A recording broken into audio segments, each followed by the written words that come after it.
Hello, ladies and gentlemen, it's Mike here at Gamefromscratch. Remember about a year ago when Unity set itself on fire and all of its competitors basically kicked them while they were down? You get to dunk on the mistakes of your enemy. Well, this week it's Adobe's turn. So earlier this week, Adobe released updated terms of service that their customers weren't exactly in love with. There's a lot of people saying, I'm going to cancel my subscription. I am out of here. I'm not going to cover the video in any more detail. I've already actually covered it yesterday and then a little bit more about Adobe's follow-up response today.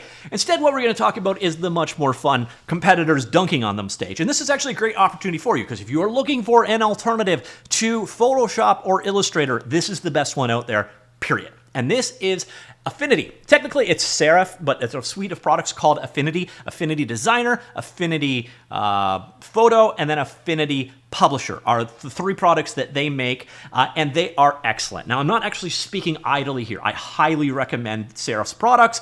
So Affinity, here is Affinity Photo. I literally used it to make the title for this video, in which I moved over to Affinity Designer, where we created this one. And then we've got one more. This is kind of my Lightroom equivalent. This is a program called Luminar, but that is my workflow over and over and over again. Like if I come down in here to my Affinity folder, you're going to see literally every thumbnail that I have ever made for every video ever. I use Affinity suite of tools, and I have been using them for a number of years now, and I highly recommend them. So again, this is not idle recommendation from my end. This is products I actually use on a literally daily basis and strongly recommend. So if you are looking for an alternative to Photoshop or Illustrator, possibly InDesign or Publisher, I'm not really aware of that world too much.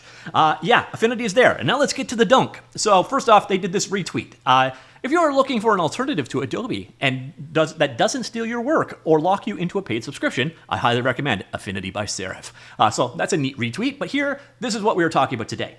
Looking for an alternative to your design and photo editing software? Get a 50% discount on Affinity Designer, Affinity Photo, and Affinity Publisher, and all Affinity add-ons now. And yeah, there's a 50% off sale. So if you want to move over to a different program, I can't recommend Affinity products more. And honestly, if you look at the comments of both of my previous videos, you will see a lot of references to this. Now, it's not going to be at parity. You're not going to get a straight out replacement for Photoshop or Illustrator, though I found it does everything Illustrator did in a way that I actually find more accessible. But when it comes to Photoshop, you're not getting feature to feature, by the way. It's just not a 100% replacement, but it is the closest thing that is out there. So the key products here, again, are Designer and Photo, but there's also Publisher as well. Designer is an Illustrator alternative. This is basically a vector graphics-based application, so Adobe Illustrator, Inkscape, that kind of thing, Corel Draw. It's in that same space. Again, it's no subscription, and it's 50% off. Another really cool thing with all their stuff is it's available for iPad as well. Now, you may be wondering, okay, what else is it available for? It's available for Mac, it is available for Windows, it is available for iPad, and it is not available for Linux. So sorry, Tux users, there's no version there. Although I have heard it runs under emulation, so someone else may be able to chime in on that one. But if you're looking for Linux native, not a thing, unfortunately. So Illustrator is, again, the vector graphics-based applications. The thing I really like about it, it is very blazingly fast. Like, that's the thing that makes Inkscape just not work for me. The scenes just slow down so fast. This guy, it works flawlessly on large projects. It has a workflow I like. Again, you work in layers, you're drawing with shapes, and it also nicely integrates into their other products in the suite. And the cool thing here is these iPad versions are actually pretty much feature comparable to the full desktop versions. Some of the UI has been tweaked, obviously, for a handheld perspective, but if you want to do some of your graphics design work on the toilet, they actually enable you to do it. I actually strongly love Affinity Designer. The next one up is Affinity. Oh, I didn't mean to be here. I meant to be here. Is Affinity Photo. Now, Affinity Photo is kind of the Photoshop alternative. It doesn't have the same level of functionality there, but I know a lot of people have managed to successfully replace Photoshop with Photo.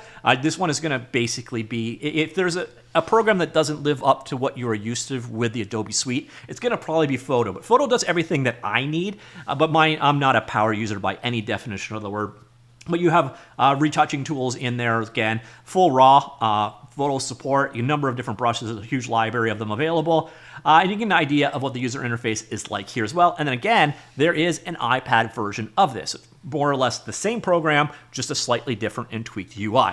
And then the other option, again, is Publisher. I used to think Publisher was like Adobe Publisher, but I been told it's more like InDesign. But if you're trying to do magazine design, page layout, that kind of stuff, that is what this one is all about. This is also their newest product, so it's probably their least developed. But the key thing that you would get with Publisher is the ability to edit PDFs. And that, if you need that work, Affinity Publisher could be a good pickup for you. So that is their primary suite, and then we get into the pricing. And this is where it really shines. Unfortunately, Canadian pricing, so just take about 30% off what you see here.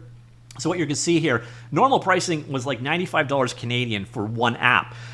So that would be probably about $70 USD, and right now it's half of that. But the key here is you'd probably want to get this one. So this is getting you Affinity Designer for Mac and Windows and iPad if you have all three devices, but you're also getting Photo and Publisher. So more or less, even if you don't want Publisher, it's the same price for the two, plus you get all platforms, plus you get the mobile version, and then the key part here, all apps, all platforms, no subscription. No subscription. Now, all they've done is basically, so they had a version 1. You paid a price for version 1. I was on version 1 for about 2.5 years before version 2 was shipped. And by the time version 2 came out, which was about, I think, a year and a bit ago, I gladly gave them more money. I felt almost like I was stealing from them because I used the program so much and I paid so little for them. And I don't say that for too many companies. So this is an absolutely amazing deal. Well under $100 US, you're getting an Illustrator alternative and a Photoshop alternative that you buy once. None of this monthly crap. So literally 2 months of Creative Cloud, or this for life. And eventually there could be another version upgrade. They give you upgrade pricing, and it's still a reasonable price. Now, there is something to be aware of, and this is the monkey in the room. Canva bought Affinity. They did this back in March. This, again, obviously has some people concerned because Canva is subscription-based pricing, and are we going to, oh no, are we going to go down that road again? They did release this statement a few days later, and it basically came out with a pledge that they're going to stick with fair pricing. They're going to stay with the version releases they have, so no subscription, or if they do a subscription, it's going to be an additional option. So perpetual licenses will always be offered, and we will always price Affinity fairly and affordably. So they have a new overlord, and it has for about a year now. And in that time, we've actually seen a number of, so it hasn't been a year, sorry, it's been a couple of months now. In that time, we have seen a couple of releases. They haven't done any tomfoolery yet. Canva doesn't have the built-up hatred that a lot of other companies do, and it did seem to be a very positive merger between the two companies. So something to be aware of, but I'm not overly concerned about it. At least it's out of my hands to do anything, and I think no matter how you look at it, it's still better than Adobe. So if you're looking for an Adobe alternative, this is it. These are the guys you want to be aware of. The Affinity products are excellent, and they're very affordable, and right now they are 50% off, and I don't know who would be next, but I love it when companies just take advantage of the mistakes of their enemies, and that's exactly what they're doing here. So let me know what you think. Have you used Affinity? Are you going to be checking it out? Have you checked it out in the past? Do you like it? Do you not like it? Are there shortcomings? Let me know for other people down in the comments below. Personally, I use them both daily, and I love them, especially Designer. Designer is definitely my favorite of the two, but Affinity Photo, solid program as well. Let me know what you think. Comments down below. Talk to you all later. Goodbye.